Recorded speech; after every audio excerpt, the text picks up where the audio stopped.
And we are recording. All right, guys. Guys, we're gonna jump into today. I'm gonna get started because I'm gonna run through this. Guys, we're gonna talk about credit hacks today. All right. Now let me put some disclaimers out there. Okay. I am not the biggest credit guru. I'm working on it, but so some of these things you're going to have to research yourself. All right. So I'm just gonna kind of give you the just whet your appetite and that type of thing. But if you want the nitty gritty down into the details in the dirt, you're gonna have to use these two things called Google and YouTube. All right. So you've heard of those things, Google and YouTube. So everything that I tell you about today, I want you to don't take my word for it. I want you to go Google it and I want you to YouTube it. As you see, the Bible says in the mouth of 2 or 3 witnesses, you want to get 3, 4, 5 different opinions on these subject matters because they are that crucial. All right. So today we're going to talk about credit hacks, and let me go ahead and share my screen so we can go ahead and get this thing started. All right. Let's see. That's the takeaways. We don't want that. You want to go back up to the top. All right. And put up the chat box so I can see your chats. All right, let's go. All right, guys. Today we're going to talk about building a boss credit report and credit health. Okay. All right. Notice what I didn't say.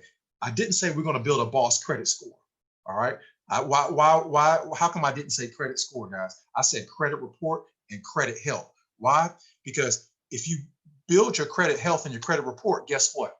Your credit score is going to come with it. The credit report and the credit health, that's like the dinner, okay? And then this credit score is like the dessert. You don't want to have the dessert before you have the dinner, all right? You want to have dinner first and then have dessert. So you want to get your credit report and your credit health healthy, and then your credit score is going to, by default, going to already be ready to go because your credit report is already going to be healthy. All right. So you can have both of them if done in the right order. But what you don't want to have a high credit score because you go out there and manipulate the system by getting a few authorized trade lines and that type of thing and getting a 750, and then but you get denied credit. You don't make it through underwriting. Okay.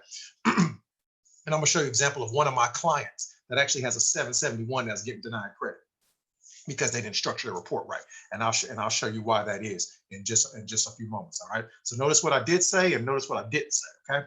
We talk about credit, guys, credit health, credit report. That is very crucial to your clients. Okay. Because your clients go, the first thing they're going to be hollering is their credit score. I got a text yesterday. My credit score went down 23 points, blah, blah, blah. No, the UCS did not make your score go down. We have to educate you on credit. Okay. So and I said, but she got some items deleted. Her score went down, but she got some items deleted. I said, honey, that's a good thing. Now we're going to make those points up on when we're adding the good credit, but you're getting that negative credit items off your credit report. That is improving the health of your credit. All right. So that's a very good thing. Okay. So we talked about that. All right, guys, we're going to talk about building and structuring a credit report. Now, constructing anything takes planning. Okay. So what are we planning for ultimately? All right, guys, we want our folks to be able to get funding. Okay. Whether it's just for a home loan, or whether it's for business credit and business funding, because you want to be able to get some, guys, your personal credit is just step one. Hopefully all you guys have entrepreneurial aspirations to where you want to go past personal credit, where you want to get business credit so you can start funding your business, start funding your real estate investments, start funding your stock investments, start funding all these different things with your business credit that's not tied to your personal credit, but you got to have good personal credit first. Okay. So we want to ultimately, because credit is 1/3 of the wealth formula. So we want to structure for wealth. All right, we're going for wealth, not just good credit. If you got a 700, 750, 800, 781 credit score, 800 credit score, and you're not using it to build wealth, and you're not leveraging it, then you just got a 3-digit number. That's all you have. All right. So we want to eventually build this thing so where we can fund our own businesses. Guys, who wants to wait on Mr. Gilmore for a bank loan? Not me. Not me. All right. So I want to be able to use my credit to, if I want to go ahead and wholesale a property, go ahead and get a property for 50,000 and sell it to a fix and flip investor for 65,000 and not do anything to it and make a quick 15 grand. I want to be able to knock that off on my credit, on my line of credit. All right, where I don't have to go and borrow any money to do that. I can move very quickly on the investments and get the deals because I don't have to wait. Or if I want to go flip me a car, I want to go buy me a $3,000 car, put $1,000 into it and sell it for 7,000. I can go do that because I can knock it right there out on my line of credit on my credit card. All right, so you guys want to be able to do those types of things. All right. So that's called boss moves. Put a boss in the chat if you're going to be a boss and do that. All right. But if you're going to just stop at personal credit so you can park behind your 781, 800 credit score, then don't put boss in the chat. All right. But if you want to be a boss about it, put boss moves in the chat. All right. Thank you. I see you guys doing it right there. All right. Here we go. Guys, what should your credit report look like? How are we going to structure this thing? You guys already know this. Ro Jones already gave us the game on the Credit Karma, on getting the 6 data points correct and that type of thing. So she's already given us the game on that. I want to just expound a little bit further on that, okay? All right, so let's start with the payment history, okay? Payment history, here's option 1, okay? If you don't have too many lates, guys, a goodwill adjustment letter may work, okay? Where can you get a goodwill adjustment from? UCES portal, okay? All right. Stating that you've been on time most of the time, but you just ran into a little life situation, that might work out for you, okay? But this is just if you just have you have a whole bunch of greens. You might have 1 or 2, a 30-day late, a 60-day late, or 90-day late, and then you're back to green again. This is for those situations, all right? And every situation is unique, and I'm gonna go through a couple of them, all right? So you may wanna also, guess what? You wanna maybe offer to enroll in auto pay if they are adjust or remove the lates, okay? Guys, everything is negotiable. Everything is negotiable, okay? Negotiate everything, all right? Here's the whole concept. I was young, had a little situation, but now I've seen the light, so work with me. All right, that's kind of the concept that you want to come from. Okay, the angle you want to come from. All right, be persistent and call more than once and send more than one letter. Ain't no punks out here. All right, stop being a punk. I called and they said no, I couldn't do it. So blah blah. No, you hang up and call back 15 minutes later. All right, and until you keep calling until you get what you want. Keep sending letters until you get what you want. See, guys, with the dispute process, a lot of us think that, okay, if it doesn't come off in the first round, second round, first time we send letters, second time we send letters, then we're just out of luck. No, guys, that's not the case at all. Boss up. Keep being persistent. Okay, keep sending those letters. The dispute process is, and guess what? You can send letters out of cycle. There's nothing that says you got to wait this many days. UCES only does letters every 62 days. Well, guess what? You could send a letter every 2 days. All right. You go to your credit builder, go to your UCS portal, and get you some letters out of there. It doesn't matter. You can keep sending letters. All right. And guys, you don't have, when you're sending these letters, you don't have to sound like an attorney. Okay. Don't be the Fair Credit Reporting Act from statute 656 and 709 of the 6. You ain't got to sound like you ain't no lawyer. Don't be trying to sound like no lawyer. All right. Just sound like a regular person. Guys, do you know you can handwrite the letters if you want to? That's how much these bureaus, that's how much you can run the game on these bureaus, guys. All right. So you can handwrite the letters if you want to. All right. But you don't have to do that. We have letters that you can actually send out. And that's a good thing. All right. So get into your UCES portal. Come to really get to know your UCES portal, what's in the UCES portal, and all the tools that you have to take advantage of. All right. So this is just option 1. All right.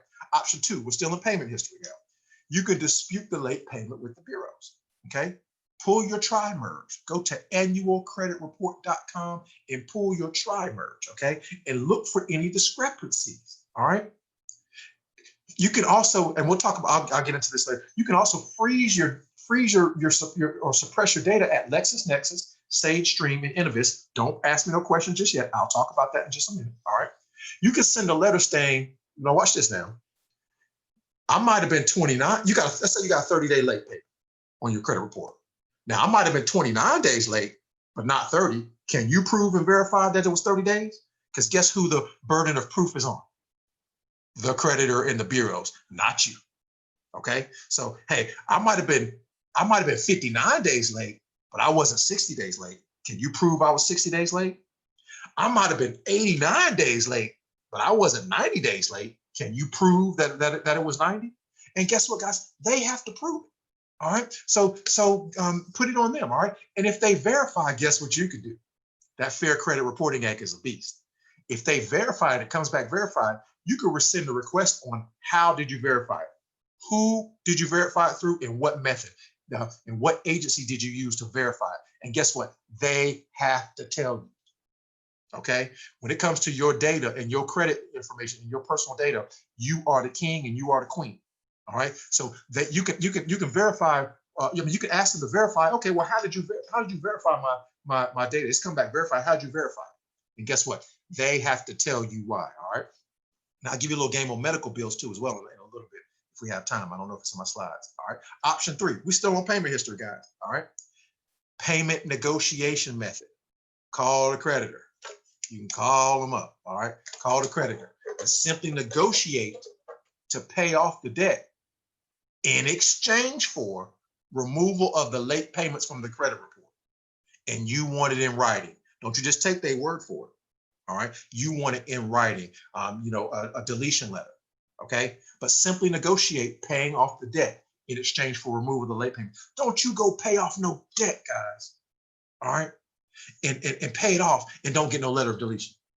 And just trust that they're just gonna tell you, trust what they tell you. We're not trusting nobody here. All right. So you get it in writing. Okay. And that's before. And guess what, guys? You want to be a baller. Remember, we said boss moves now. If you want to be a boss and boss up, you can discount it and still negotiate pay for deletion.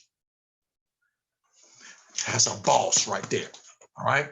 Negotiate, tell them what you want, demand it. They don't give you what you want because it might just be some 21-year-old kid who just got their first job. Hang up on them, call back 5 minutes later, get another person and demand again. All right. So you guys, you got to learn how to negotiate like a boss. Okay. Everything's negotiable. Option 4, we're still in payment history, guys. All right.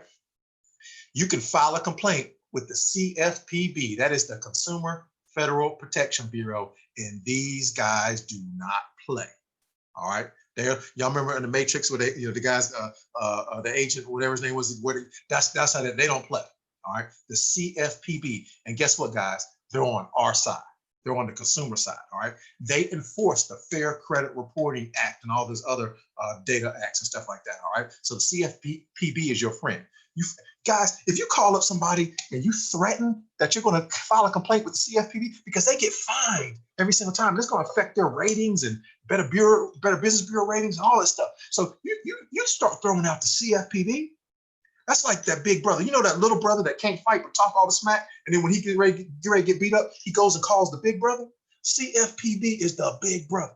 They'll come through and be like, "What's up?" That's Debo right there. All right, they come through and they don't play no games. So you can, just the threat of calling that you're gonna file a complaint with the CFPB can get you a long way down the road. All right, and you can file an online complaint. All right, because I'm telling you right now, they don't play. If they don't play ball, they file an online complaint. All right, so that's payment history, guys. All right, okay, let's keep it moving. Let's move on now to credit card utilization. All right, you guys, as you guys know, now you may have heard 30%. Back before Ro Jones schooled me, I used to teach 30%, but now I know that it ain't no 30%. You want to keep that thing under 10%. All right, and y'all know where the sweet spot is? The sweet spot is 2%. That's where the sweetest part is 2%. 2% is sweeter than 0. All right. So the sweet spot is 2%. All right. But you want to keep that utilization under 10%, not 30%. 30%, it just won't hurt you. But under 10%, it'll actually help you. Okay. And guess what? When you and your clients are paying down your credit card utilization, use your debt payoff tool in UCES. All right. Use the debt payoff tool. Also, guys, this may not work for every situation. You have to use situational awareness and intelligence. But you may want to consider transferring balances to maybe a new installment loan. Because let me ask you a question, and all the geniuses put it in the chat. Would you rather have, if you have $1,000 credit card, and let's say you got to have $900 out that you have to spend and to charge something. Would you rather have that $900 on a $1,000 credit card, or would you rather have it on an installment loan? Put it in the chat box, whichever one you'd rather have it on. You'd rather have it, but I'm gonna go ahead and tell you, you'd rather have it on installment, okay, versus a credit card. All right, because then you have another installment loan, and then that helps your mix of credit. Remember, mix of credit is part of your credit score. All right, so that gives you another type of a loan. Now that gives you a good mix between revolving credit and installment credit, guys. All right, but it may not work for every situation, but you do want to consider it. If you don't have a bunch of loans already out there, you may say, hey, maybe I'll just go ahead and get a new installment loan. Now it will affect your age of credit temporarily. Okay, so do keep that in mind. All right, so you got to kind of look at the whole situation. All right, but an installment loan will give you lower, especially with a credit union, it'll give you lower interest, it'll lower your utilization, and it adds another account to your total accounts. Okay. And so also another way to get that utilization down is you can request a higher credit limit. And whenever you request a higher credit limit, always ask them, can they do a soft pull to do that? All right. Don't let them do another hard pull to get your higher credit limit. Ask them, can they go off the soft pull to give you a higher credit limit? Okay. All right, guys. Let's move on now to derogatory remarks. All right. You guys know on derogatory remarks, you really want to have 0 to stay in the green. All right. 1, you're in the yellow, and you get 2 or more, you're in the red. Okay. All right. So derogatory remarks are things like collections and public records. Okay. So what do we do about derogatory remarks? We want to dispute these with the UCES and also our self-sent letters from the credit bureau. Okay. So we want to dispute these derogatory remarks. We want to dispute collections. Okay. Does everybody know what the law says about collections? All right. Especially if it's charged off. If it's charged off, the original credit, you've already taken the credit hit. So y'all ever heard of double jeopardy? You can't be charged twice for the same crime. Well, guess what? You've already taken the credit hit. You've already done your time in jail, basically. So with the charge off now, you don't necessarily need to go ahead and pay that because the original creditor is not expecting credit. It has now been charged off and sent to a collection agency. Now, let me ask you a question, and I want yeses or nos in the chat box. Did you sign a contract with the collection agency, the third-party collection agency? Did the third-party collection agency offer you a good or a service? So do you owe the third-party collection agency? All right, very good. No, all right, very good. Let me ask you guys another question. Has the original creditor written it off on their taxes? Has the original creditor got their default insurance to pay them back for the default? Has the original creditor got paid a third time and sold it to the collection agency for pennies on the dollar and made a third profit? All right, there we go. I got my yeses. All right. So now do you understand the concept and the mindset around collections? Okay. Now, guys, you gotta explain this to your clients because I've had clients get nervous and they see those UCES letters and it's saying the collection ain't mine. They get all nervous, like, no, we're lying. No, we're not. You got to go by what the law says. The law says it is not your account. Technically, collections are illegal, but nobody's going to really enforce it. You got to go say something. It's like collections, they'll whop you with collections all day. If you don't scream, they're not going to holler. All right. So if you go scream, then you can get them taken off your credit report. But if you don't, then they'll just sit on there. All right. Now watch this. What's the difference between a paid collection and an unpaid collection? Anybody know? Nada. All right. It's still a collection. All right. A collection is a collection. All right. A horse is a horse, dog is a dog, and a collection is a collection. Doesn't matter if it's a Chihuahua or a Doberman, it is still a dog. All right. And it doesn't matter if it's paid or unpaid, it's still a collection and it's on your collection, it's on your credit report. Okay. All right. Public records. Those are things like bankruptcies and foreclosures and things that go through the public records of the court system and stuff like that. All right. Remember, the burden of proof is on the creditors and the bureaus, not you. Okay. The burden of proof is on them. So it may be yours, but you have the right to question it. How did you verify it? Are you reporting it right? All those questions you got a right to ask. You have a right to challenge those things. All right. And we're going to get into the Fair Credit Reporting Act in just a second. All right. So that's derogatory remarks. Okay. All right. Fair Credit Reporting Act, the FICRA. We all know about the FICRA. It's in our UCES presentation. We all know about the Fair Credit Reporting Act. All right.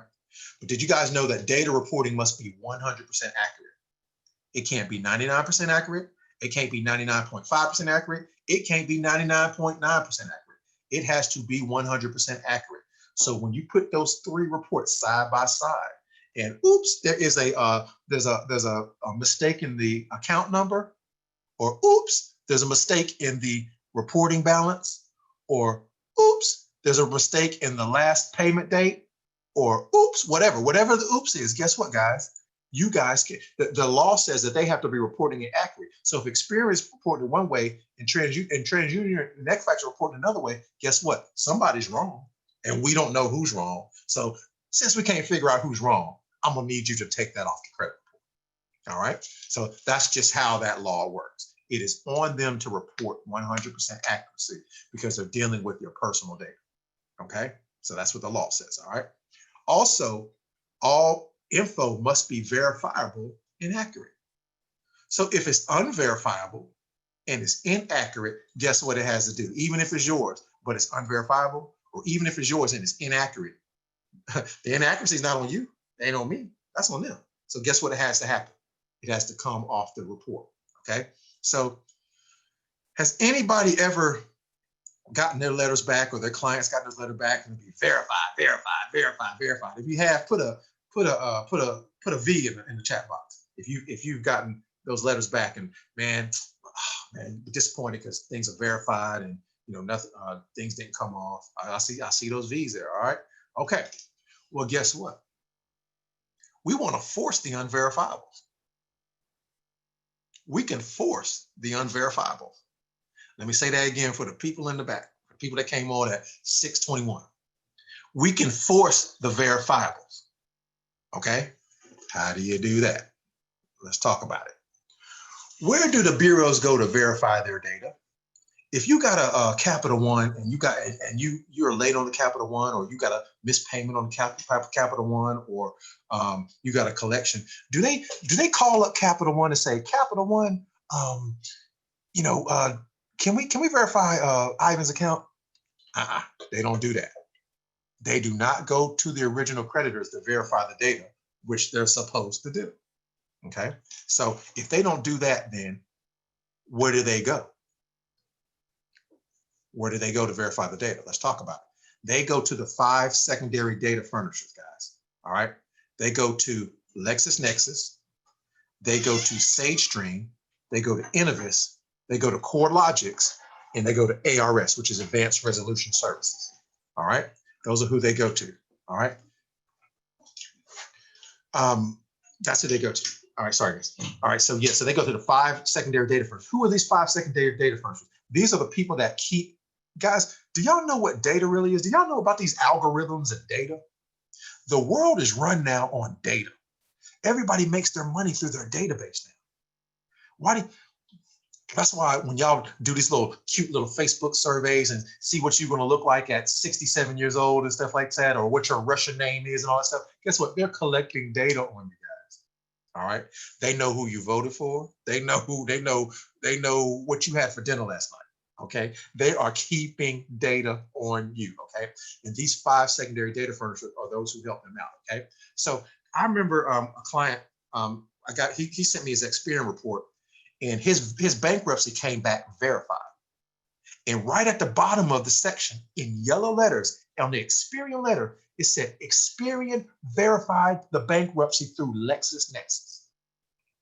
LexisNexis is a public record database. All right. SageStream, that's where most people go to get for the inquiries, to verify the inquiries. They go to SageStream. Did you guys know there's a 4th major credit bureau called Innovis? All right. A lot of people don't know about Innovis. Innovis is kind of like, you got Burger King, McDonald's, and Wendy's. Innovis is like Five Guys or something like that. They're a little secondary burger shop, but they're still a credit bureau. Okay. They keep data on you too as well. All right. So does CoreLogix at ARS. Okay. But guys, you can actually go to these secondary data furnishers and put a security freeze on your data. So now when LexisNexis goes to verify the bankruptcy, can't get in, it becomes unverifiable. And it increases your chances. All right. Now, nothing's 100%, guys. All right. But this right here, if you go to these 5 secondary data furnishers and you freeze your data, your chances of things coming back unverified increase by like 75%. Okay. So, I mean, not disclaimer. There's no guarantees. I don't work for these companies. I can't give you no guarantees that this, is going to just automatically do it. But guys, it's going to increase your chances. Okay. And 3 of these you can do online, and 2 of them you have to send in. Stuff either through mail, through the regular mail, or through fax machine. Okay. All right, so that's just kind of how that works. All right, so I'll post some stuff on how to do this. All right, I have an ebook on how to do it. I'll post it in the Superstars chat, and I have a PDF file on how to do this too as well. All right, got one of my agents actually put together for me. All right. Okay, guys. Age of credit history. Whitney said he needs all the game. Okay, all right. I'm gonna give you as much game as I can, Whitney. I'm gonna give you as much as I can. All right. So, all right, age of credit, guys. You already know from the age of credit, it needs to be starting 7 to 8 years to start turning green. All right. So we know that from Credit Karma. Okay. All right, guys. How do you increase that age? Well, one of the tools that we have in our arsenal is Credit My Rent. Now, remember, you can only get 2 years of payment history credit on Credit My Rent. However, you can report the max amount of years. So if you stay with mama for 20 years and you just leaving mama's house and you're going ready to buy a house, or you want to report your rent now, guess what? You can report all 20 of those years. I don't know if they're going to report all 20 of those years, but they're going to report the max, whatever the law says that they can report. All right. If you've been renting somewhere for 8 years, you want to put on there that you've been renting for 8 years. Yeah, they're only going to count 2 as far as the payment history, but they're going to count the 8 years towards your age of credit, and that's going to help your average out tremendously. All right. So increase that age. Don't just report 2 years of rental history, guys. Try to report 8. Try to report 10 if you can. All right. Report the max amount of years that you can. All right. Also, an authorized user. If you have a friend or family member with at least 5 years of credit history on a credit card with no lates on it, guess what? You can ask them, would they be so kind enough to put you on as an authorized user? Okay. Now, beware of purchase trade lines. What do we mean by that? Okay. Why do you have to beware? Why do I have on here beware of purchase trade lines? Because, guys, FES has issued basically a statement saying that as agents, we're really not allowed to sell trade lines like that. All right. So you want to watch out for selling those type of trade lines or that type of thing. All right. Also, purchase trade lines typically only stay on your credit report for 60 to 90 days max, because they're making money off of you. They're going to keep them on for a certain time, and then they're going to take you off to make room for somebody else. All right. So that's only going to stay. So it's really a strategy. So, I mean, you have to strike within that 60 to 90 days. Also, it can disrupt the credit repair cycle. You do not want to put authorized user trade lines on there in the beginning. You want to fix your credit health first, and then let that be the last resort to put you over the top. All right. You don't want to do that in the beginning, because it can work against other stuff too as well. So it really matters where in the credit repair cycle that you initiate the authorized user. Okay. So watch out for that. All right. So also watch your number of new accounts too as well. Okay. Because it does decrease your average. Okay. So, you maybe not want to do a whole lot at one time, or if you do a whole lot at one time, we'll talk about that in a minute. You do a whole lot at one time, you want to do them at the same time. All right. So then, as you know, so they'll start building back up in age at the same time too as well. All right. So that's age history, and everybody hold your questions for the end, and then we'll answer questions, do a question and answer session. All right. Let's talk about total accounts. Guys, if you want that 750 plus, shoot for 15 plus open accounts. All right. Let me go back. Hold on. Oh man, I left the chart out. Okay. On Credit Karma, does anybody know where it starts to turn green on open accounts? 11. There you go. 11. 11 plus is where it starts to turn green. Now, where does it turn A plus green? Green at? There's another threshold. Anybody know what that one is? I'll give you a hint. Add 10 to that number. 21. Yeah, 21 plus. 20. That's right. 21 plus is where it starts to turn real green. All right. A lot of people I know that have 800 credit scores, they have 30 and 40 credit cards. Okay. I'm not saying go do that. Definitely do not do that at one time, guys. Do not go and do that. All right. But I'm just saying, I just know people that have a lot of credit cards. Okay. So, but you want to shoot for 15 plus open accounts. And I'm going to show you how to do that in just 1 minute. So hang on. Okay. You want them to be open and in good standing. Okay. Now, sometimes you have closed accounts, or sometimes they close you out automatically. Like Macy's closed me out because I wasn't using, but they still reported, I didn't have any late payments. So it still reports as a good closed account. Like when you go pay off a car or you pay off a installment loan and they close the account out, guess what? That is a good closed account. So that does look good on you too as well. So that does count towards your total number of accounts. Okay. You want to apply for, if you apply for multiples, you want to apply at the same time, because you want to watch your age of credit history. And then also, guys, apply for soft pull accounts. Soft pull accounts. Okay. And that's what you want to pull for soft pull accounts. All right. Let's talk. Y'all really want this free game? If y'all want this free game, put a free game or a fire emoji in the chat box. If y'all really want this free game, because now I'm just getting loosed up. That was the warm up. That was that was the warm up. I'm ready to get loose with it now. All right. So if y'all want this free game, put them fire emojis. All right, in the chat box. All right, here we go. All right. Okay, guys, you want the soft pull credit cards. Okay. What does that mean? That means no hard inquiry. Check this game out, guys. You gotta know this. Optoutprescreen.com. Go to optoutprescreen.com and opt in. Don't opt out. Opt in for a little while. You can always opt back out later. Who is Opt Out Prescreen? This is the group that reports to all the people that if you get those annoying credit card offers in the mail, it's because Opt Out Prescreen is sending your data to them. Okay, so you want to make sure that you're opted, just for this little trick here, you want to make sure that you're opted in. Okay, now you can do what's called the shopping cart trick. Okay, now I'm not going to give you all the details of the game here. Go to Google or go to YouTube and type in shopping cart trick, and there are a googop of videos that will show you how to do the shopping cart trick. One of my agents, Kiki Davis, put me onto it. What you do, I'll tell you how it technically works. What you do is you'll use Google Chrome. You have to use Google Chrome. Okay. You go in and you clear your cookies, you go in incognito mode, and you go to a website like overstock.com, Williams Sonora, or one of those sites right there, and you put about $250 of stuff in your guest shopping cart. Do not buy, do not purchase. You put that stuff in the shopping cart, and then you exit out. And what it's going to do, if you've cleared your cookies, if you've gone in incognito mode, and you've done just like what the instructions say, it's going to say, hold up, pop up. You're going to get these pop-ups, and it's going to start offering you credit cards. It's going to start offering you, if you're Victoria's Secret, it's going to start offering you, different little possibly store credit cards. And guys, there are times if you go to certain sites like Williams Sonora, it'll offer you things like the Good Sam's Visa credit card. It'll offer you regular cash credit cards. All right, with a soft pull, no hard inquiry. So guys, that's game right there. Okay, so if you know how to do the shopping cart trick, then you're ahead of the game. So if you need some more credit cards, you need to up that credit card. You need to increase your credit limit by getting more cards or whatever. Guys, you can try the shopping cart trick.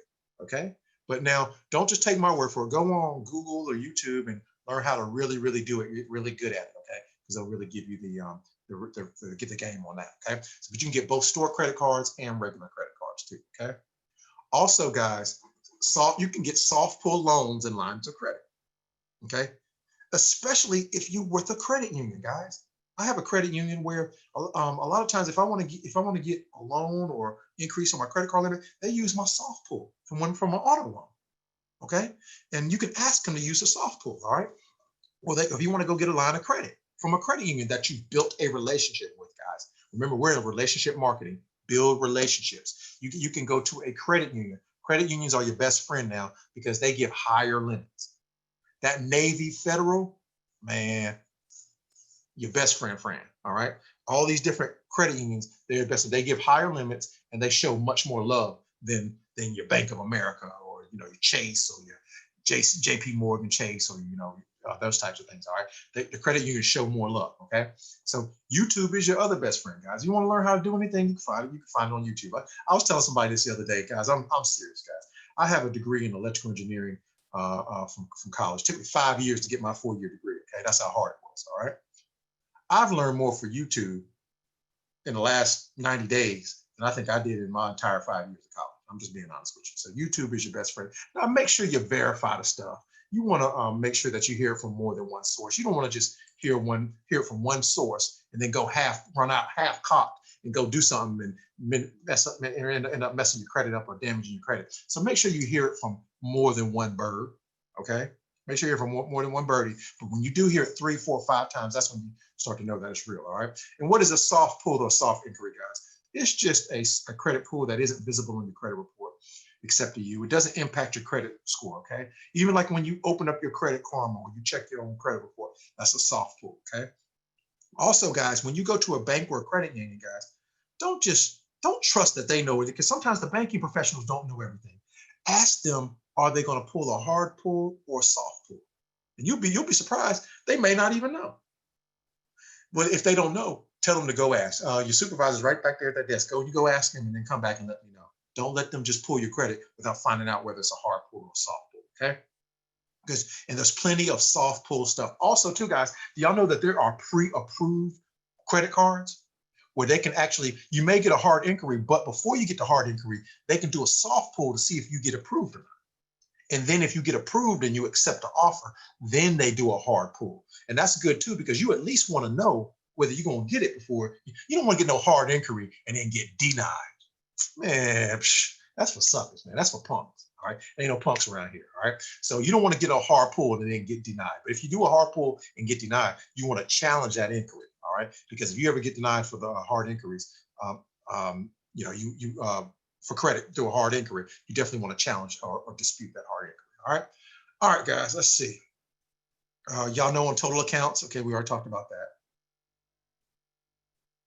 All right. Hard inquiries. Here we go. Let's talk about hard inquiries. Okay. Hard inquiries, to be green, you got to be at 0 or 1 to 2. Okay. If you get into 3 and 4, you're in yellow. You get 4, 5 or more, you're in the red. Okay. Now let me show you a real life scenario. One of my clients has a 771 credit score. Look at his data factors.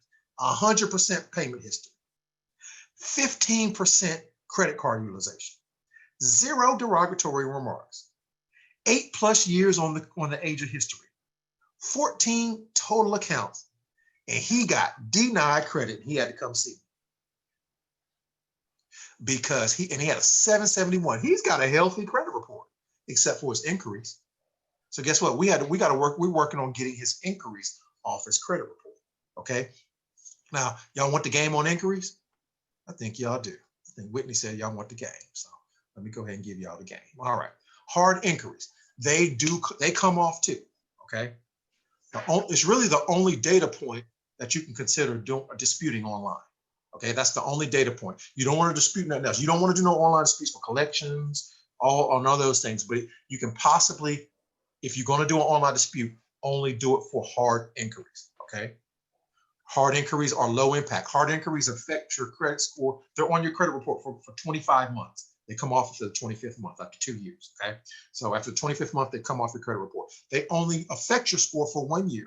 And during the second year, they don't affect your credit score. All right. When you're challenging hard inquiries, go after the oldest first. If the 30 days, if the inquiry's 30 days old or 6 months old, it's going to be a little bit harder to get off. You want to go after the latter ones. You want to go after those first. Now, why do you want to do that? Why do you want to do that? Because there's less evidence to verify. A year's time, man, they probably threw the evidence out the door. Yeah. So if they've done that, then you want to then you can go after those inquiries that are a year or so old. Everybody mute your mics, please. Thank you. Go after those inquiries that are a year, over a year old. Go after the old ones first and then work your way back. Okay. So the only data point you consider doing online, especially for Experian, is inquiries. You can also call the creditor directly, because how many of you guys know when you go auto shopping or mortgage loan shopping that they shop you around? You can go to a car dealer and get shopped 15 times. I've seen it. Okay. But you only authorize one credit pool. So guess what you can do? Those other 14 inquiries, you can challenge them. You can call the creditor direct, say, hey, I didn't authorize you to do this. Prove it. Show me you got my signature. Show me where I signed the dotted line for you to run my credit? And if they didn't, guys, guess what? They have to report it. Well, we're not taking it off. Oh, you're not? Oh, I'm about to call the CFPB. And then guess what's going to happen? They're going to, okay, Mr. Brown. We heard you. All right. So guys, get firm. All right. Challenge those inquiries. Also, if you got denied credit, guys, challenge the inquiry too. Don't just simply sit up there with a hard inquiry on your credit report and you ain't get the credit extension. Guys, if you got denied, man, challenge that inquiry, dispute it. All right. Here's the concept. Did I authorize this inquiry? Do you have a written authorization? Let me see my signature. Let me see where I authorized that. All right. So that's kind of the approach that you want to use. Okay, guys, especially if you do it online, you do it right. Some inquiries can come off in hours. I've seen cases where some inquiries have come off in a matter of 4 hours, 12 hours, 24 hours. Okay. So you can do that if you know if you do it right. All right. Do not dispute active credit cards. And I know I have on the bottom, do not dispute open good standing. That's actually just really meant for credit cards. Do not dispute active credit cards, because if so, it kind of goes in the fraud category and they will end up shutting your credit card down. So if you have an active open credit card, guys, do not dispute that income. Okay, just leave that one be. Let it alone. All right. So but you know, you can dispute hard inquiries, man, and they come off too. Okay. All right. Here's some additional points. Anything and everything is negotiable, guys. So don't be no punk. All right. Quit being a punk. Quit being soft and taking the first answer, guys. You know, try being nice at first, but if it doesn't, get firm. Okay. State exactly what you want. Be specific. I need this deleted immediately, or I need this information updated to report accurately immediately. State specifically what it is that the action that you want the creditor or the credit bureau to take. Okay. Call more than once. Don't settle for once. And send letters out all the time, even out of cycle if you have to. Just send letters until it comes off. Don't just take one when it didn't come off the first round, second round, and you just tuck your head in like a little punk. Quit being a punk. All right. Send them letters in over and over and over. Okay. All right. Y'all want some bonus game? If you want some bonus game, put a bonus in the chat box, and I'll give you this bonus game. All right. If you want some bonus game and you found this beneficial, put bonus in the chat box. All right. I see a couple of bonuses there. All right. All right. All right. I guess y'all really want the bonus game. So let me give you the bonus game. All right. Let's talk about business credit just very quickly. All right. If you structure and build your report right, you can actually then begin to apply for business credit. You want to use business credit to fund your startup costs, things like marketing, supplies, real estate investment, business investments. You want to be able to use business funding and business line of credit to do these things. When I say business funding, what do you mean? Business credit cards, business lines of credit, business loans, and business grants. Okay, you want to be but your personal credit report's got to be right first. Don't go in with the funny looking credit funny looking credit report on your personal and start applying for business. Now you might see a couple of videos on YouTube on how to get business credit with bad credit right there. Don't even waste your time, guys. Get your personal credit in line first. Get those ducks in a row first, and then start applying for business credit. Guys, all of us have businesses, guys. I mean, we got UCES business. You got your marketing that you're paying for. You're paying your $14 a month for your what is FES marketing. That should be on your business credit card. All right, guys, don't just put all your business expenses on your personal credit card. Put your business expenses on your business credit cards. All right, business credit works differently than personal credit. Okay, it doesn't show up on your personal credit report. You're not penalized for having high utilization. On personal credit, you have high utilization, you're going to get penalized. On business credit, you have high utilization, guys, you're going to get rewarded. Okay, so they want you to utilize the credit card and pay the monthly. All right, so you can use that to leverage things when you're making investments. So you're not coming out of your personal pocket, guys, to secure investments. Okay, and you also get higher credit limits with business cards and business credit. Okay. All right, let's see. The 3 business bureaus, Dun & Bradstreet, Experian Business, and Equifax Business. All right, those are the 3 major business bureaus. Okay, you want to register. First of all, let me back up. First of all, you want to have a legit business. Okay, so you want to set up an LLC or a corporation, C Corp, S Corp, whatever. But mainly, really, I recommend an LLC.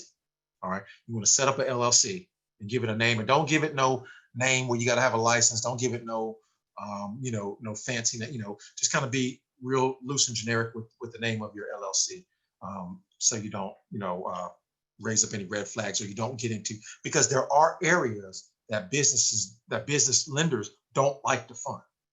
If you're in the legal business, or if you're, there might be areas where they're kind of questionable about whether they fund you or not, or whether you need a license or that type of thing. All right, so just kind of use consulting solutions, Mad Dog Solutions LLC or something like that, Mad Dog Consulting LLC. And then you kind of, if you're a solutions or a consulting firm, then you have the ability to do real estate, credit, taxes, all that stuff. But if you're Mad Dog Taxes, then they may or may not want to fund you. Okay, so just keep that in mind. All right, you got to have a business address, guys, not a PO box. And watch this, not a UPS store. Why? Because they use Google Earth to search where your business address. And you don't want to use your home address, because This is open to the public. You don't want the public searching, seeing where you live at. Okay, so you can't. I should have put home address in there too. You cannot use a home address. We're talking about for funding. Now, you can have a business and use these types of things, but we're talking about structuring for funding. You cannot, don't use your home address. Don't use a a PO, UPS store or a PO box, okay? You got to have a business bank account. You got to have a business phone number. Don't use your personal phone number. You got to have a business phone number. You can go to maybe get a secondary app and have a secondary number, because that phone number needs to be registered with the 411 directory. Not a Google. Yes, you can use a virtual address for your business address. That's correct. Thank you, DeMarcus, for putting that in there. You can go to a company like Regus, Regus, Alliance, and there's other companies too as well. And you can use a virtual address as your business address. That's recommended. Okay, but don't use a home address, PO box, or UPS store. Even though the UPS store gives you can use it like as a suite, it's still not. They still have kind of caught on to that. All right, the funders. Okay. You can use it if you're not searching for funding. You don't have to adhere to these guidelines. But if you want to be able to structure for funding, these are the things that the banks and the lenders are going to look for. Okay, business email. You can't come with the Yahoo or the Gmail. All right, you got to get you a web domain, a business domain, and you got to use the business domain in your email address. All right, everybody got that? All right. Here's some different things. Establish a business bank account. Get a business credit card, a line of credit. And guys, there's 3 types of business credit. There's vendor credit, there's store credit, and then there's cash credit. Okay, vendor credit, store credit, and cash credit. And guys, you kind of need to work and build your way up in that order. Vendor credit. The first place you want to go 3 places. I'll put them in the chat. You want to go to Uline, Granger. And man, I forgot the other one. Dog, there's a tip of my tongue too. Uline, Granger, and it's one other for vendor. I'll make sure I give it to you guys. But you want those are things you want to start building your business credit with these vendors first, and work and maybe buy something, and then pay it off or whatever, and then or make a payment on it. And you want to start establishing your credit for 30, 60, 90 days. And before you start applying for other things, all right, you want to establish some credit history first. The Uline, Granger, I think it's either Quill. It might be Quill. I think it's Quill. Quill. Quill. I think it's Quill. Uline, Granger, and Quill. You can go there and start establishing vendor credit first. Okay. Once you've set up your business, all right. And then you want to manage and you want to use your cards and use your line of credit. All right. All right, guys. Let's see here. We're about wrapping up here. All right. Here's some takeaways. Study credit, okay? Even if you're not the biggest credit guru, guys, and I wasn't 90 days ago, but guys, when I was recovering from my health situation, as I was taking off, I had plenty of time to watch YouTube. And guys, I did nothing but study credit, read books, watch YouTube, and study credit. And that's how I know about these things, all right? Also, guys, too, train your professionals. What do I mean by that? Guys, you got to train your attorneys. You got to train your bankers. You got to train your realtors. I've had to train my doctors before. I mean, you got to train professionals, guys, because guess what a degree is? And I can tell you about a degree because between my family of 4, we got 6 of them bad boys. We got more degrees than a thermometer. I know about degrees, college degrees, okay? A degree is just that. It's a degree of information. You don't know everything. You just know a degree of it, okay? So that's why they call a law a practice. They're just practicing on you. They're doing some trial and error at your expense. All right, they get paid to try some things out and on your bill. Okay, and that's what they're doing. So they know a degree of information and they're doing what they call a practice. Okay, so guys, I've had to train real estate attorneys. I've had real estate attorneys didn't know the real estate. They told me, no, you can't do that. That's against the law. I had to pull out the Tennessee Real Estate Code, highlight the sections, and go back and show them that where it was legal to do what I was talking about. And they were like, oh, they had never heard it before. And just because they heard it before, an attorney's going to most likely say, well, that can't do that because they've never heard it before. Yes, you can. I've had to train real estate brokers. I have to always train my realtors, okay? And you train your bankers too. You can even train your doctors, all right? I was going through my health situation. Doctor was like, hey, I want you to put on this medicine.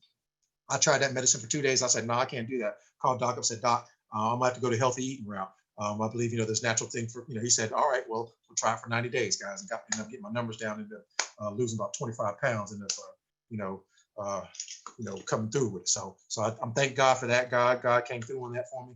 Just praise God for that. All right, very happy about that. All right. Also, too, guys, remember everything is negotiable. So don't be no punk. Okay, everything is negotiable. All right. So please, guys, don't be no punk. All right. Okay, that's my presentation for now. If let me go back to the chat box and see if I can find any questions. If you have a question, go ahead and ask it now. Go ahead and unmute your mic and ask it now, and I'll see if I can find it in the chat box. Anybody got any questions? Yes, ma'am. Hi, this is Diane. How are Hey, you? Diane, how you doing? All right. I have a question in reference to okay, so with respect to the credit, um, in some instances there are people who have student loans that's affecting them, Mhm. and the student loan department can't help them. So Good question. Okay. what is the what is the Recommendation for student loans? recommendations for getting their and enhancing their credit, boosting their credit score, which is really well, some of them are in deferment, Mhm. I guess. Um, so what would you what will be your advice towards that? All right, let's talk about student loans really quick. I did leave that chart out. I didn't have time to prepare a chart for that. Let's talk about student loans for a second. Student loans, a lot of times, guys, can help your clients. Okay, I have clients that where their reason their credit score is high is because of student loans, because the student loans are reporting right now. They're reporting all green.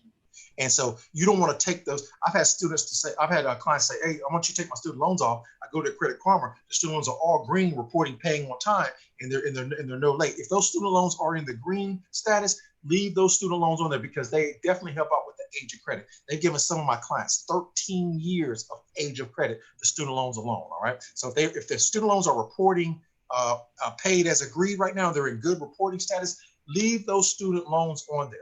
Now, student loans can affect the debt to income ratio when it comes to a house. And so you have to work with your mortgage broker to see if the student loans can stay on or if they have to come off of that type of thing.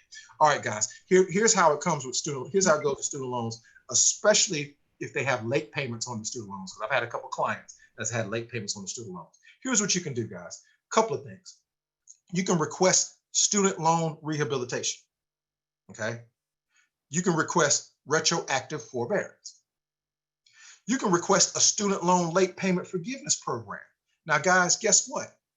Every UCES client has access to something that's called Student Loan Pro. Okay, that comes with your UCES membership. You can do Student Loan Pro. Okay, and you can call up UCES or go to studentloanpro.com or whatever it is, Google it, and call them to let them know you have a UCES membership, and they will give you a free consultation. Okay, now how do you dispute those late payments? Sometimes factual disputing works. Okay, you can do factual dispute, petitioning the credit bureaus to validate the late payments. Okay, factual disputing, petitioning the credit bureaus to validate the late payments. All right. Also, you can maybe call up the creditor. You can call up Navient, Nailnet, or excuse me, Nailnet, Navient. Call them up, and sometimes the creditors will work with you. Keep calling until you get what you want. Different call agents give different results, guys. Okay, so guess what? Do not let them fool you. They have the ability to update your payment information. They have the ability. Right now, this COVID-19 pandemic time, guys, this is the time to call. Call and ask them. Be firm. Let them know what you're doing. But hey, guys, never admit guilt. Let me say this right now, too. Never admit guilt. All right. You must prove that I was late. It's against the law to report false information. I might have been 29 days late, but I wasn't 30. I might have been 59 days late, but I wasn't 60. I might have been 89 days late, but I wasn't 90 days late. I might have been 119 days late, but I wasn't 120 days late. So guess what? It's against the law to report false information. Do I need to call the CFPB? So I need you to verify that I was 120 days late. And guys, when you're disputing late payments, especially with student loans or with anything, always work from the longest back. So if you have a 120-day on there, don't try to get the 30-day off before you get the 120-day off. Get the 120-day off first by saying, I might have been 119 days late, but I wasn't 120 days late. Get the 120 off first. Then go back and get the 90-day off saying, hey, I might have been 89 days late, but I wasn't 90 days late. Then get the 90-day off. Then go back and get the 60 off. Say, hey, I was maybe been 59 days late, but I was definitely, I know for sure I was not 60 days late. I might have been 59 days late, but not 60. And then you want to work, so you want to work backwards. The 120, the 90, the 60, and then the 30. Okay, so work that way too as well. All right. You can also, maybe you can request the consolidation through the Department of Education. That's another thing too as well. Might be able to do where they can combine multiple accounts into one. Now it may shorten your age of history, but it can't erase late payments. Okay, if your clients have late payments, call the Department of Education and request a student loan consolidation loan. And then when they get that new one, the old ones have to drop. The old loans, they can't double report. They have to drop off. And then that gets the late payments off too as well. All right. So Diane, does that help in any way, shape, or form? Yes, it does very much. Thank you so much. All right. All right. So this will be recorded and we'll eventually post it. I'm kind of behind on posting videos. I got to get back up there and post them on the Superstars YouTube and on the page, but we'll be posting these. But I'll definitely post this one because it's giving a lot of information. Thank you. That was a great question, Diane. All right. Anybody else? Anybody else got a question? Is that some good information? If you learned something, put a 1 in the chat box. Let me know that I did my job correctly. Did your job today. Right. Yes, you did. I appreciate it. Thank you. Thank you. Hey, Ivan, I have one question. Yes, ma'am. My late payments for my student loan are from 2017 and 2018. But that's a good thing. That's a good thing. That's a good thing. But everything's coming back verified. So my question to you is, do I do you said two things. You said, one, don't admit guilt, or you said contact the creditor directly, which would be for me, Fed loan. How many days were you late on? How many days late were you on? I gotta go double check. I don't know how many days. I just know I've been in good standing since. You've been in good standing since 2019. It's 2019. Okay. So my late payments that I'm disputing are only in 2017 and 2018. Okay. So I'm gonna need them now to go back to 2017 and prove that you might have been 119 days late, but was Chanel and Nell 120 days late? Y'all better prove it. I need y'all to go back to 2017 and prove it. So I'm calling Fed Loan directly to have them prove it. Got you. Okay. Thanks. Now look, read my lips over the Zoom. I might have been 119 days, but I know for sure I was not 120 days late. I need you to prove it. Got you. And by the way, while you're at it, where did you verify that? I need to know what bureau. Did you verify it through LexisNexis, SageStream, Innovis? I need to know where you verified that at. Because then guess what you're gonna do? When they tell you by law, they have to tell you. When they tell you, we went to LexisNexis to verify that, you can go to LexisNexis and put a freeze on that bad boy and then dispute it again. If that doesn't work. Or do I need to call the CFPB? Or CPF, whatever the name is. All right. You start throw that name around. Throw that name around. Okay. That's Big Brother right there. All right. Because when Debo comes on the scene, it's curtains. It's curtains. Somebody's getting knocked out. If Debo steps up, somebody is getting knocked out. Okay. So if you have to call the CFPB and Consumer Protection Federal Protection Bureau and they show up on the scene, Fed Loan ain't gonna have a good day. All right. So and that agent's gonna probably get called up to the office. Like, come on, bro, why you ain't take Chanel's payments off? Man? You could just, come on. You got the CFPB barking down our throat now. Come on, man. So, all right. So yeah, and appreciate it. So does that help out? All right. Please do. Ivan, I got a question for you. Yes, sir. So with the collections, so if it's in collections, and I understand the process of it's not your debt anymore. So does the individual not have to pay it, or they shouldn't pay it at all? Depends, not necessarily. Even if the collection agency reports it to their credit profile. Now let me ask you this: if it's $175 Verizon bill, and Verizon's agreed to delete it for payment, yeah, or you're gonna go through 10 rounds of disputes, or you're gonna pay the $175 and get a payment deletion letter. Now watch this. Right. Let's say you got to get that letter of deletion, guys. I'm gonna put that in the chat box. Yeah. Row, put that in the chat box. Letter of deletion in capital letters. You have to get the letter of deletion. Let me tell you why. Even if they don't take it off, If you have the letter of deletion, you writing. can send the letter of deletion into the bureau and then it comes off. Right, right. And that's what I normally recommend to my clients, you know, if it's something small like that or whatever. But Okay. you know, sometimes some people just be like, well, do I not just pay it all? You know, if it will come off or whatever. So now, if it's a large one, you know, they don't necessarily have to pay it. Also, too, you got to watch the statute of limitations. I had one credit card company, you know, because back in the day, I had I had some issues, whatever, but I've recovered now. But back in the day, I had a little situation, you know what I'm saying? And so they're trying to still collect today. All right. And they put on the bottom, they say, we cannot sue you due to the statute of limitations. Oh, y'all can't sue me? Oh, well, you know what I'm saying? So it's gone to collections, you know. As a matter of fact, too, guys, also negotiate. Okay. Here's the thing. It might be $1,000, but after it's done gone to charge off, collection, and everything, you know, especially if it's still with the original creditor, man, I know, I'll tell you what, $1,000 bill, I might be able to do $225. And I need a letter of deletion. I'll give you $225 on that $1,000 bill. That's all work. It's Christmas time, partner. You know what I mean? I gotta get the kids gifts and things. It's Christmas time. So I'll give you $225 and I need a letter of deletion. And I'll even put it on auto pay, or I'll pay you right now in one lump sum. What you want to do? And I'm gonna tell you right now, you call 5 times, somebody's gonna take that deal. All right. So do you understand the concept? What I'm saying, DeMarcus? Everything's negotiable. You see, the only people that lose out are the punks. They go and hide in the corner because somebody told them no one time. The punks don't get anywhere in life. And this is a real situation where nice guys finish last. All right. So nice guys don't always finish last, but in the credit situation, you're dealing with creditors and these bureaus and that type of thing, nice guys finish last. Okay? Right. All gotcha. Right. So be firm with it. Be aggressive and handle business. All right. Very good question, DeMarcus. Thank you, sir.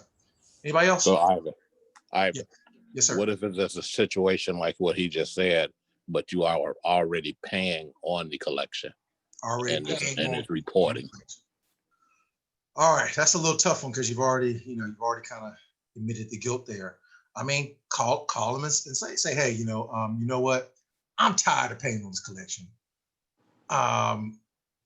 I need you to prove that this was that we came in agreement. I need you to send the original bill, and I need you to verify with the original creditor what this was. Now, if it's a medical bill, guess what? You send a debt validation letter. I need y'all to verify this debt. And if they send a debt validation letter and they don't include the HIPAA release form, let me say that again, rewind. The HIPAA release form, if they don't include it, they're out, you done got them. If they do include it, you got them. All right, because guess what? They're not supposed to be sharing that information anyway. All right, so the medical people are not supposed to be sharing that medical information with the collection agency anyway. All right, so but if they don't include no HIPAA release form, which they're not going to have that HIPAA release form, then you do it. That's more of like a two-step dispute process. You want to send a debt validation letter having them to verify the medical collection, and then if they don't have a HIPAA release form, they haven't verified it, and then it is what it is. But okay, but your question, Charlie, if you've been paying on it, I'd call them up and say, hey, you know what? I'm tired of paying this. We need to work something out. And so, well, we're going to put it on your credit report. Well, I'm going to end up challenging. So, do I need to call the CFPB? So, what I'm saying? So, I would just call them up and say, hey, we're about to break up. Our relationship's about to end. And, we need to go and settle this now. So what you want to settle for? Let's talk it out. That's what I would do if I've been paying on it and have already admitted the guilt or acknowledged the debt. All right. Here's another phrase, guys. You guys need to learn. I do not acknowledge that debt. Debt collector calls and says, "Hey, I'm collecting on behalf of Verizon, blah blah blah." I do not acknowledge that debt. Okay. Didn't say you did it or didn't do it. You're not lying. You just don't acknowledge the debt. Okay. Never admit guilt. All right, I might work something out with you just to get this off my credit report, but I still don't acknowledge this debt. You'd be like the current president. Don't concede. All right. You might You already lost the thing, but do not concede. Okay, you know what I'm saying? So just make sure just don't concede. Okay, don't acknowledge that debt. All right. Anybody else got any questions? I got one, RSD Brown. Can you hear me? Yes, sir. Go ahead, Jason. Thank you for just bringing that heat tonight. I appreciate that. I just want to say, on the HIPAA release form, is that equivalent to like when you go to Macy's and you originally sign your name and say, I, Jason Hosey, am signing to and agreeing to pay this account and whatever. Like, when you apply for credit, like at the counter, the clerk says, do you want to apply for our Macy's credit card? And you say, sure. You go through the application process and you sign your name on that. Is that what the HIPAA release form is on the medical side? No. HIPAA on the medical side pretty much is a law that says you have the right to have all your personal health information private. Okay, and they're not able to share that with anybody. Because let's say somebody went to the oncologist and they went to the cancer treatment center, and then they send that over to the collection agency. If that collection agency reports original debtor, original creditor, the cancer treatment center, they're in trouble. They have violated HIPAA law. Okay, so they cannot. Now they can say Main Street Medical Center. They can say that, but if they say Main Street Weight Loss Center, Main Street, cancer center. If they say if they say anything specific to the particular service that you got or the particular health situation, they have violated HIPAA. And man, you call the CFPB on them, it's cursed. Okay. Matter of fact, you're probably entitled to a lawsuit if they do that. So the best thing they can do is take it off, because if not, the better scenario is you can sue for $10,000. And get paid. So you're saying that if they do send it with the HIPAA release form, or if they don't, either way. Oh, I see what you're saying. I see what you're saying. Okay. Well, most likely the creditor's not going to have a HIPAA release form. Most medical centers are not going to send the HIPAA release form. They know better than that. They're smart enough not to do that. And so they're most likely not going to have it. And if they don't have the HIPAA release form, then they cannot properly verify the debt, the medical collection. So therefore it has to come off. And I think I said earlier, I apologize. Let me retract that. I think I said earlier, if they do send the HIPAA release form, but probably most likely they're not. They're not going to send the HIPAA release form. Okay. Any medical folks, medical billing folks can vouch to that, or that are on the line? Sonia, I know you guys deal with HIPAA. Y'all don't send HIPAA release forms to the collection agencies, do you? No, we can't send any information to collection agencies. We can't say anything about what you were treated for. All you can basically do is sell the debt. Yeah. Okay. All right. If you do, I mean, the fine starts at 50,000. So we ain't sending nothing. All right, that's right. See that, guys. The fine starts at 50,000. They ain't about to send nothing. Okay. So ask for that HIPAA release form. Got that HIPAA release form? Where did I sign that? Why do you have my information? Who are you, basically? And so, they got the burden of proof is on them to prove it. And that's according to the Fair Credit Reporting Act. And that's how you stay legal. All right. Great question, Jason, man. Thank you for asking it.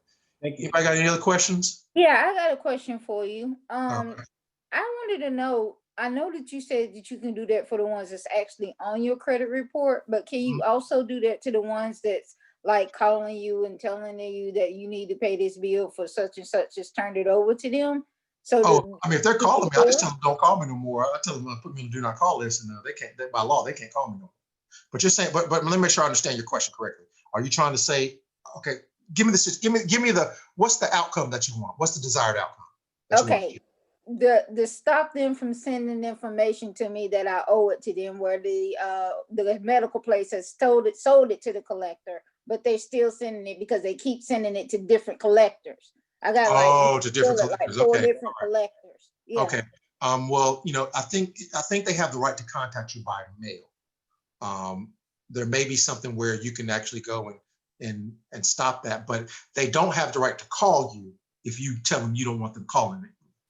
So you can be placed on a do not call list. I don't acknowledge that debt. Do not call me any longer. And they must cease and desist from calling me.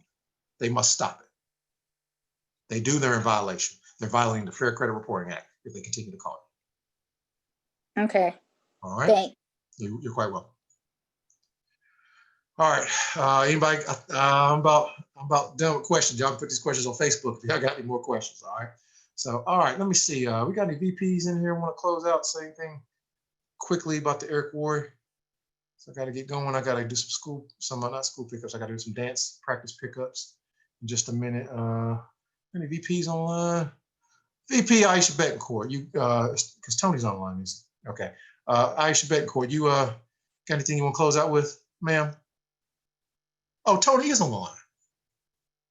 VP SVP Tony, VP Aisha. Hey, can you hear me, Ivan? We can hear you just fine. All right, cool. Yeah, you did a great job. I don't need to say much, but definitely that's some important information, guys. Get this out to your agents and have them watch this because, you know, I've been hearing this more and more from other VPs, you know, and it's true. If this is our business, we need to study it. You need to know credit. You know, I mean, you don't have to know it, like Ivan said, you don't have to know it up and down, backwards and forwards, but these are great tips. So study your business. If you want to make money and take this to the next level, it's really important to know your profession. And that's what we are as credit repair specialists. Even though we don't do the work, there's so many tips that Ivan said that can help your clients, you know, take it to the next level with getting their credit fixed. So that great stuff, man. Eric Worre's coming up, guys. The event is coming up on the 11th, 12th, 13th. Get registered. If you're not registered, get on that right away. It's going to be huge. I mean, the event, it's funny. I saw one of Erica Sanford, you guys, many of you know her. She had one of her agents had some pictures from, I guess he's helping or they're helping at the event. And it was pretty impressive. The back, kind of the behind the scenes pictures of them building the studio. So it's going to be literally the biggest event in network marketing history. So you guys can be a part of it. You're going to gain a lot of knowledge. This will give you everything you need to know to, you know, to build your business and be a professional in our industry. So you can go into 2021 with that massive momentum. So definitely, if you aren't registered, get on it. If you are registered, get at least one more team member registered. It's going to be awesome, man. We're going to have a lot of fun with it. We've got our private room. We have our own link. That we are supposed to be combining a little bit, or you know, with some other FES group. So I'm not sure how that's working yet, but we may be in there with another group, which would be cool. So in the chats, we'll be able to communicate with other FES agents during those 3 days. But definitely get on it, guys. Get the link. If you have any questions, get with your upline and they can give you more info. But Ivan, man, great job as always. Phenomenal. This was one for the books, man. This is definitely something. This is a fundamental of what we do, and we need people to get this message. So can't wait to have that posted and edify this video, get the word out, guys. And man, have a great night. Awesome stuff, Ivan. Appreciate you. Thank you, sir.